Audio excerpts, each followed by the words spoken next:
여러분 안녕하십니까? 차선생입니다. Good morning everyone.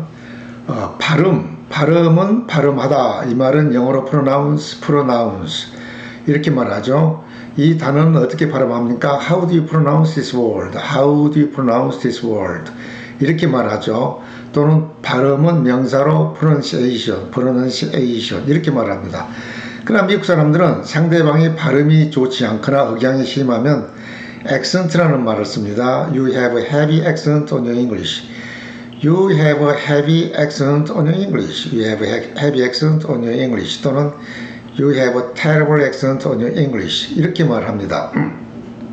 근데 미국 사람들은 상대방이 싫어할 만한 말을 잘 하지 않습니다. 특별한 경우가 아니면.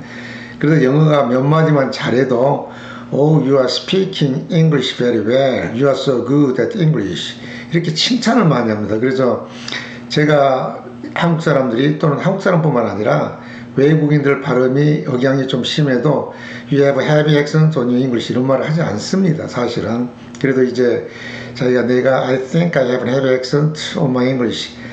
상대방이 내 말을 잘 계속 못 알아들으면 I think I have a heavy accent on my English 또는 I have a terrible accent on my English. How do I get rid of that? How do I get rid of that?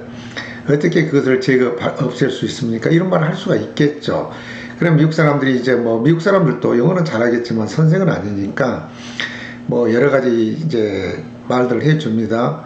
Watch TV, talk to Americans, read books, 이런 얘기 합니다. 그래서 우리가 액센트를 심한 억양, 액센트를 없애기 위해서 많이 공부도 하고 또 한국에서도 그런 방법들에 대해서 많이 얘기를 합니다. 그런데 정작 중요한 것은 물론 액센트가 좋으면 좋을수록 좋습니다. 네이티브 스피커처럼 부드럽게 억양이 이렇게 좀 심하지 않게끔 잘 말해주면 좋습니다. 좋은 거죠. 그러나 그 전에 우리가 해야 할 것들이 있습니다. 우선 영어 실력 자체를 좀 갖춰야 됩니다. 억양을 없애기 위해서 당연히 드라마를 많이 보고 TV를 보고 라디오를 듣는 건 좋지만 그 내용을 알아들을 때 억양을 고칠 수가 있는 거죠.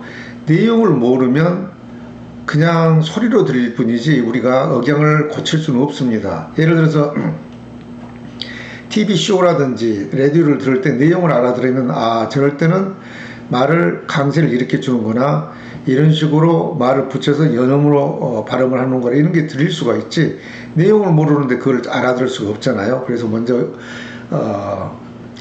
영어 실력을 갖추는 것이 먼저 중요합니다. 영어 실력을 갖추고 난 다음에 TV를 보건 라디오를 듣건 내용을 알아듣기 시작하면 이럴 때는 미국 사람들은 올리는구나 내리는구나 또 이렇게 붙여서 얘기를 하는구나 이걸 알아들을 수가 있겠죠. 그때부터는 누구나 발음이 좋아지기 시작을 합니다. 물론 발음이 나빠도 한국 사회에서 이 교포사에서도 의사로서 변호사로서 대학 교수로서 굉장히 성공한 사람들이 많이 있습니다.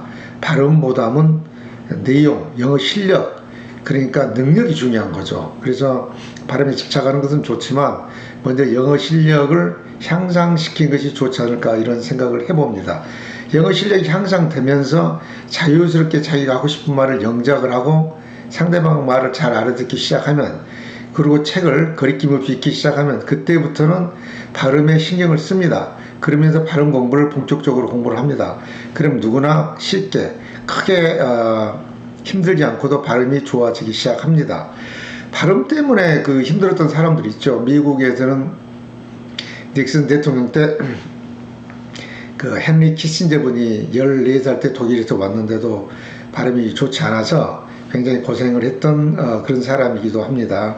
그리고 우리가 잘 아는 육체파 배우 바디빌더로 유명했던 사람 아놀드 슈왈제네거 그분도 20대 초에 왔다 그러는데 영어 발음 때문에 굉장히 고생을 많이 했던 사람입니다. 본인 스스로도 그 고통을 많이 애로사항을 얘기를 했었죠. 영화는 처음부터 비교적 흥행에 성공했지만 발음이 나빴기 때문에 이 아놀드에게 대사를 줄 수가 없었다고 그래요.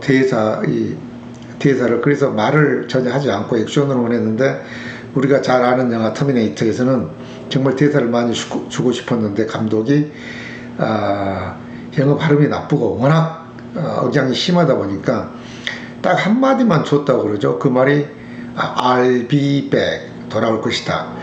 그 말 한마디만 줬는데 이게 명대사가 돼서 영화가 더 흥행이 성공했다는 얘기가 있지 않습니까? 그 말도 좀 잘못해서 잘 들어보시면 이렇게 퍼지죠. 뭐 I'll be back, I'll be back 그렇게 말하잖아요. 그게 아니고 I will be back, I'll be back 이렇게 말해야 됩니다. I will be back, I'll be back 이렇게 말해야 되는데 그렇게 힘들었다고 그러는데요. 그분도 나중에 이제 공부를 많이 해서 결국에는 캘리포니아 주지사까지 하시지 않았습니까? 미국에서 캘리포니아 주지사는 워낙 큰 주기 때문에 다른 주에서 주지사 되는 것보다 굉장히 힘이 듭니다. 굉장히 중요한 주예요. 미국에서는 그런 큰 주의 스테이트의 주지사까지 하셨던 분입니다. 그래서 영어는 발음은 오직 말할 때만 사용되는 스킬이잖아요. 그렇죠. 말할 때만 발음이 좋다 나쁘다가 되지만 영어 실력은 우리가 책도 읽어야 되고 빠른 시간 내에 많이 읽어야 되고 글도 써야 되고 또 상대방 말도 정확하게 알아들어야 됩니다. 그러기 위해서는 발음 공부도 중요하지만 영어 실력을 향상시키는 실질적인 공부를 해야 됩니다. 그러면서 발음도 좋아지는 것이죠.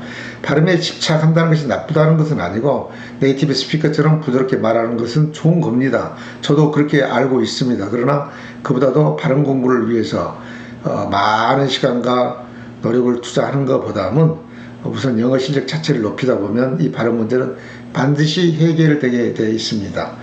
영어에 관심이 있으신 분은 언제든지 제 동정석을 찾아주십시오. Thanks for watching. You have a nice day.